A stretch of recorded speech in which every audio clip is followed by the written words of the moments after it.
بسم اللہ الرحمن الرحیم۔ السلام علیکم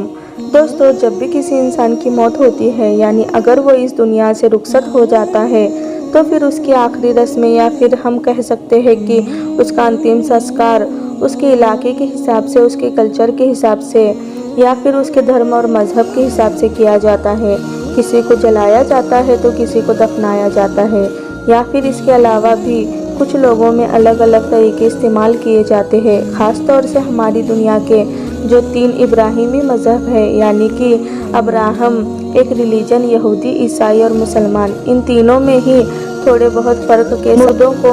دفنانے کا کانسیپٹ ہے۔ عام طور پر یہی مانا جاتا ہے کہ جب ہم ایک انسان کی باڈی کو زمین میں دفن کر دیتے ہیں تو کچھ گھنٹوں کے بعد یا پھر کچھ دنوں کے بعد اس انسان کی باڈی ختم ہونے لگتی ہے، کیونکہ مٹی کے اندر موجود بیکٹیریا وغیرہ اس کو کھانا شروع کر دیتے ہیں۔ لیکن یہ معاملہ یعنی کہ پیغمبروں کے کیس میں بالکل الگ ہے۔ اسلام کی بڑی بڑی حدیثیں کی کتابوں میں کلیئرلی یہ بتایا گیا ہے کہ ایک پیغمبر جسم کو مٹی کبھی نہیں کھاتی، نبیوں کا جسم ہمیشہ محفوظ رہتا ہے، بلکہ زمین کے نیچے وہ بالکل ویسے ہی ہوتے ہیں جیسے زمین کے اوپر ہوا کرتے تھے۔ صرف پیغمبر علیہ السلام ہی نہیں بلکہ بہت ساری کتابوں میں یہ بھی بتایا گیا ہے کہ نبیوں کے علاوہ وہ لوگ جو شہید ہوتے ہیں یا پھر جو خدا کو بہت زیادہ نیک بندے ہوتے ہیں، ان کی باڈی بھی زمین کے نیچے ویسے ہی سلامت رہتی ہے کہ جیسے مانو وہ اوپر ہوا کرتے تھے۔ اور اس چیز کا ایک جیتا جاتا ثبوت ہم لوگوں کو کچھ مدت پہلے ہی عراق کے اندر بھی دیکھنے کو ملا کہ جب پوری دنیا حیران رہ گئی تھی۔ یہ بات ہے اس دور کی کہ جب عراق پر شاہ فیصل کا راج ہوا کرتا تھا۔ یہاں پر بات ان شاہ فیصل کی نہیں ہو رہی ہے کہ جن کا راج سعودی عربیہ میں ہوا کرتا تھا، بلکہ اس شاہ فیصل کی بات ہو رہی ہے جس کا عراق پر راج ہوا کرتا تھا۔ سن 1921 سے لے کر 1933 کے بیچ میں فی الحال معاملہ یہ تھا کہ ایک رات شاہ فیصل نے اپنے خواب میں ایک صحابی رسول حضرت حذیفہ بن یمان کو دیکھا، جنہوں نے شاہ فیصل سے کہا کہ پیغمبر حضرت محمد صلی اللہ علیہ وسلم کے 2 قریبی اور پیارے صحابی کے، جن کو کسی دور میں دریائے دجلہ یعنی کہ تگریس ریور کے قریب میں دفنایا گیا تھا، اب ان کی قبروں کے پاس پانی آ رہا ہے۔ وجہ یہ تھی کہ دریائے دجلہ کا جو پانی تھا وہ اپنا ڈائریکشن بڑی تیزی کے ساتھ بدل رہا تھا، اور اب کیونکہ تم عراق کے حکیم ہو تو تمہاری یہ ذمہ داری ہے کہ تم ان باڈیز کو کسی دوسری سیف جگہ پر پہنچاؤ۔ اگلے دن صبح میں جب شاہ فیصل کی آنکھ کھلی تو حال ہی میں عراق نے اس علاقے کے مفتی اعظم سے ملنے کا فیصلہ کیا، لیکن مفتی صاحب کے حد سے زیادہ بزی ہونے کی وجہ سے وہ مل نہ سکا۔ اگلے دن پھر سے شاہ فیصل کے خواب میں حضرت حذیفہ بن یمان آئے اور اس کے وہی حکم دیا، لیکن دوسری رات کے خواب کے بعد بھی شاہ عراق کنفیوز ہی رہا۔ اگلے دن تیسری رات میں بھی پھر سے وہی خواب آیا اور اس کو حضرت حذیفہ بن یمان کی طرف سے قبر سے پانی کے ٹچ ہونے کے بارے میں وارننگ دی گئی۔ لیکن دوستو دوسری طرف اس تیسری رات میں خود مفتی اعظم کو بھی اسی طرح کا خواب آیا۔ اگلے دن صبح اٹھتے ہی مفتی اعظم نے فوراً پرائم منسٹر کے ذریعے سے شاہ عراق سے ملنے کا فیصلہ کیا۔ شاہ عراق سے ملنے کے بعد جب مفتی صاحب نے اپنے خواب کے بارے میں بتایا تو شاہ فیصل کے تو ہوش اڑ گئے، کیونکہ پچھلی 3 راتوں سے بالکل اسی طرح کا ہی خواب شاہ فیصل کو بھی دکھائی دے رہا تھا۔ اس کے بعد پورے ہی علاقے میں کافی ہلچل کا ماحول پیدا ہو گیا،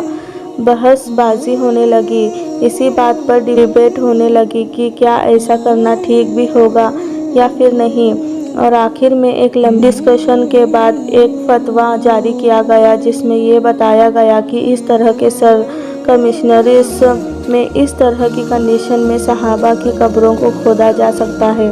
فائنلی اب حکومت کی طرف سے دن اور ٹائم بھی اناؤنس کر دیا گیا۔ دن رکھا گیا 10 ذی الحجہ کا، اور جب صبح وہ دن آیا تو بغداد کی سڑکیں لوگوں سے بھری گئی تھی۔ لوگ دور دور سے بس اسی چیز کو دیکھنے کے لیے آئے تھے۔ پہلے بات کر لی اس بارے میں آخر یہ دونوں صحابی کون تھے، تو ان میں ایک تھے حضرت جابر بن عبداللہ رضی اللہ عنہ، جبکہ دوسرے تھے حضرت حذیفہ بن یمان۔ ہاں دوستو، وہی مشہور صحابی حضرت حذیفہ بن یمان کے، جن کو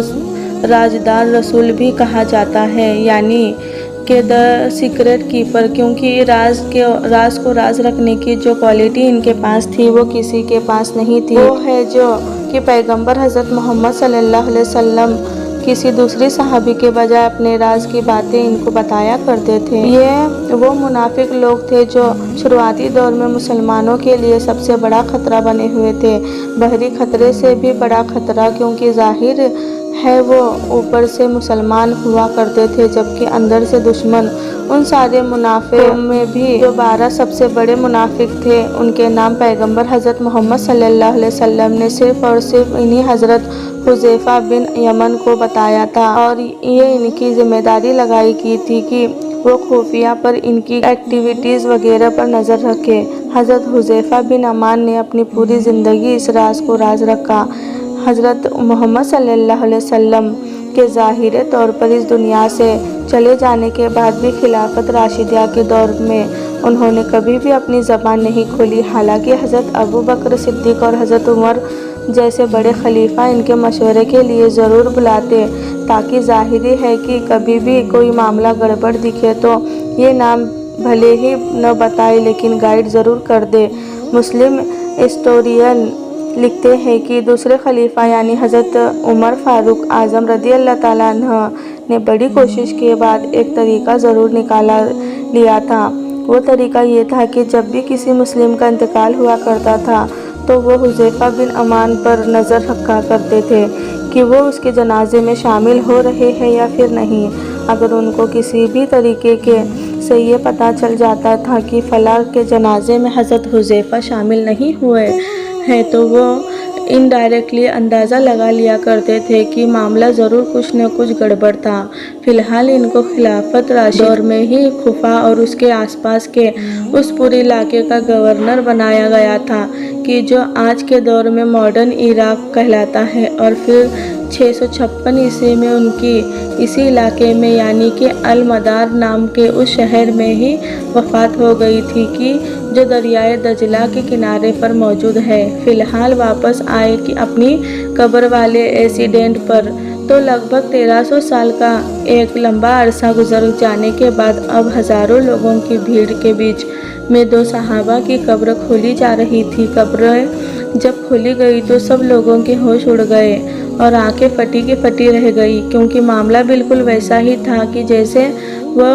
صدیوں سے سنتے آئے تھے یا پھر کتابوں میں پڑھتے آئے تھے۔ جو کفن تھے وہ کلین اور بہت زیادہ سفید، جبکہ جو باڈی تھی وہ بھی فریش اور انٹچ تھی۔ ایسا محسوس ہو رہا تھا کہ مانو کچھ لمحے پہلے ہی ان لوگوں کو اس